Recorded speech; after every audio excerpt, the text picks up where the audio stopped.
You're in a meeting and somebody asks a question. You know you have a great answer, but suddenly panic sets in. While you're busy forming the perfect response, somebody else speaks up and just like that, your moment slips away. You sit there thinking, why did I not just say something? If this sounds familiar, you're not alone. Most people struggle with moments like this, but it doesn't mean that you're bad at conversations or that you lack ideas or intelligence. It simply means that you're missing a few key communication skills, and that's completely fixable. In this video, I'll share with you 5 practical strategies to help you better communicate, whether it's speaking up in meetings, starting a conversation with somebody new, or reconnecting with an old friend. And here's the best part. These strategies are easy to implement and work for everyone. So stick around until the end, because I've also got a bonus tip that could completely transform how others perceive you without you saying a single word. And before we continue, make sure to subscribe to our channel for more insightful videos. So the first rule of great communication is to not speak. That's right.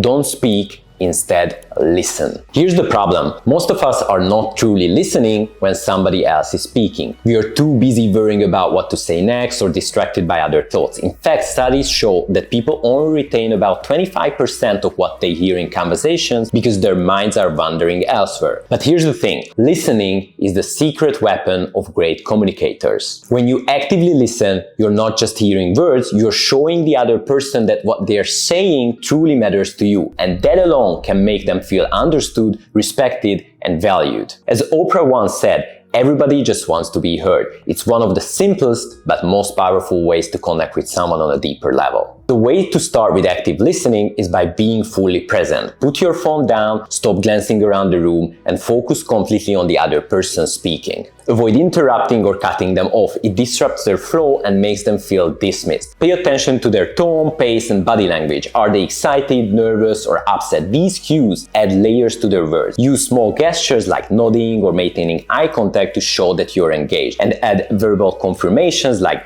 that's interesting, tell me more. These simple responses encourage the other person to keep talking about themselves. The key is to remind yourself that your role in that moment is not to talk, it's to understand. Active listening transforms ordinary conversations into meaningful connections. It's a small effort, but it makes a big difference. So now that we've talked about listening, let's move on to another skill that can make your conversations engaging and memorable. You know, great conversations are not just about having all the answers, they are about asking the right questions. Now, the problem is that many of us fall into the trap of sticking to surface level questions or trying to sound interesting, which often leads to boring or forgettable interactions. But the solution to this is showing genuine curiosity. Approach every conversation with the mindset that the other person knows something that you don't. And this is something that I learned from Jordan B. Peterson. He emphasizes that treating every conversation as an opportunity is the way you can learn from the other person. Adopting this mindset can transform small talk into meaningful dialogue. Being curious doesn't mean bombarding someone with endless questions. It's about asking open-ended, thoughtful questions that encourage the other person to share more. For example, instead of asking, what do you do? Try, what's the most exciting part of your job? Or what inspired you to choose this career? Use curiosity as a tool to find common ground, like a shared love for a city, similar hobbies, or even relatable challenges. These shared connections create a sense of trust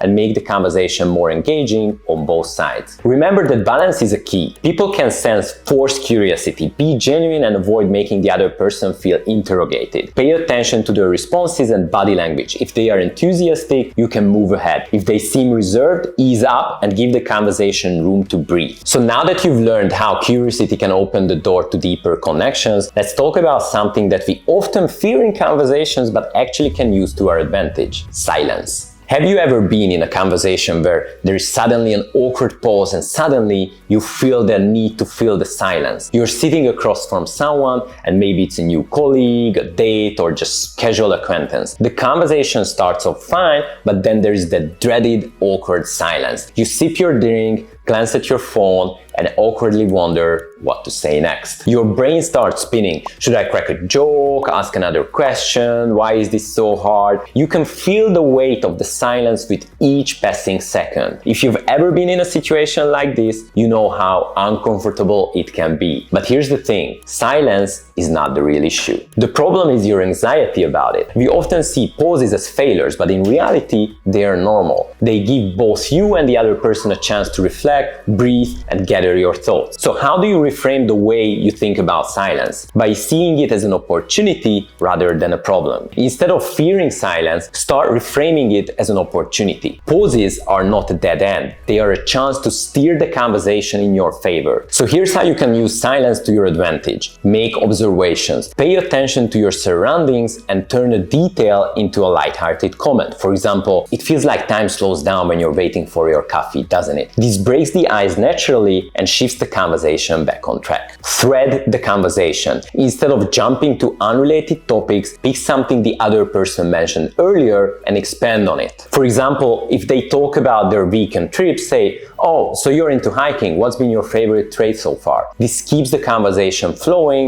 and makes it feel seamless. Also, stay comfortable in pauses. Not every silence needs to be filled. Sometimes pausing shows that you're thoughtful and genuinely engaged. This subtle confidence can make you a more appealing conversationalist. And remember, silence is only awkward if you make it awkward. Conversations are not performances. They are not about impressing others with flawless delivery or rehearsed stories. Yet many people put unnecessary pressure on themselves to get it right, often making them appear stiff and overly cautious. The truth is, mistakes and imperfections don't make you look bad, they make you relatable. Take Jennifer Lawrence, for example. When she tripped on her way to accept an Oscar, she laughed it off and moved on. And that moment didn't harm her reputation, it made her seem more genuine. If you pause or stumble over your words, just acknowledge it calmly and move forward. For instance, if you lose track of what you're saying, you could say something like, "Wait, let me gather my thoughts for a second." This keeps the conversation flowing naturally without making it awkward. You don't need to have the perfect response to connect with someone. In fact, people often appreciate small, authentic moments, like sharing something lighthearted, for example, how you forgot someone's name once or missed the turn because you were distracted. It makes you relatable and real. Now, the key is to focus on being present rather than trying to appear flawless. When you're relaxed and genuine, it creates an inviting atmosphere that encourages others to open up. So now that we've covered why you don't need to aim for perfection, let's talk about how to make your conversation smoother by thinking in the language you want to speak. If you ever found yourself fumbling for the right words or struggling to express your thoughts during a conversation, it's likely because your brain is not fully trained to think in the language that you're trying to use. The issue is that many of us try to translate our thoughts from one language to another or overcomplicate what we're trying to say, and this creates unnecessary pressure and slows you down, making it harder to communicate clearly. Now, the solution is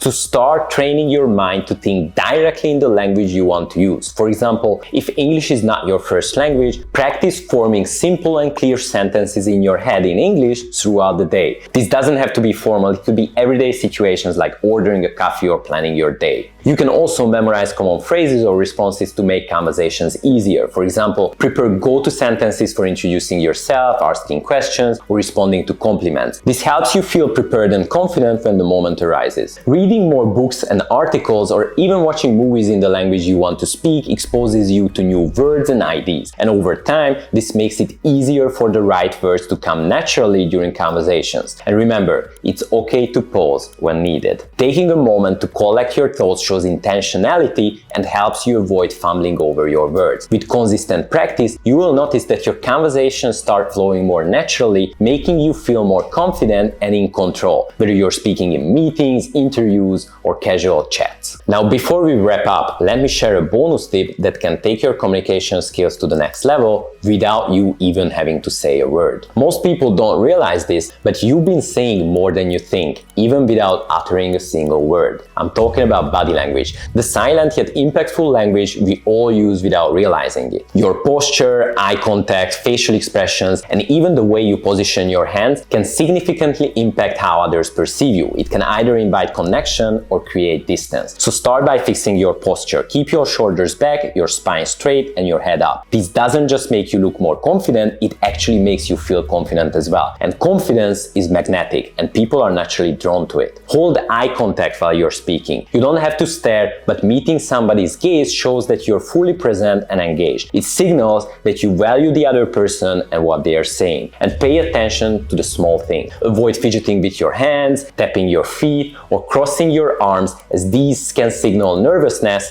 or disinterest. Instead, use open gestures like resting your hands on the table or subtly mirroring the other person's body language to build rapport. Now, a warm smile can also do wonders. It breaks the ice, makes you approachable, and encourages the other person to open up. Remember, even before you say a word, your body is already telling a story. So by being mindful of these subtle cues, you can make people feel more comfortable and naturally drawn towards connecting with you. So there you have it, 5 practical tips to help you become more confident and effective as a communicator, along with one bonus tip to elevate your presence without even speaking. Communication is a skill that anybody can develop with practice and patience. Start small, stay consistent, and watch as your confidence grows with every single interaction. If you found this video helpful, don't forget to give it a thumbs up and subscribe for more actionable strategies to improve your personal and professional life. Thanks for watching, and I'll see you in the next one.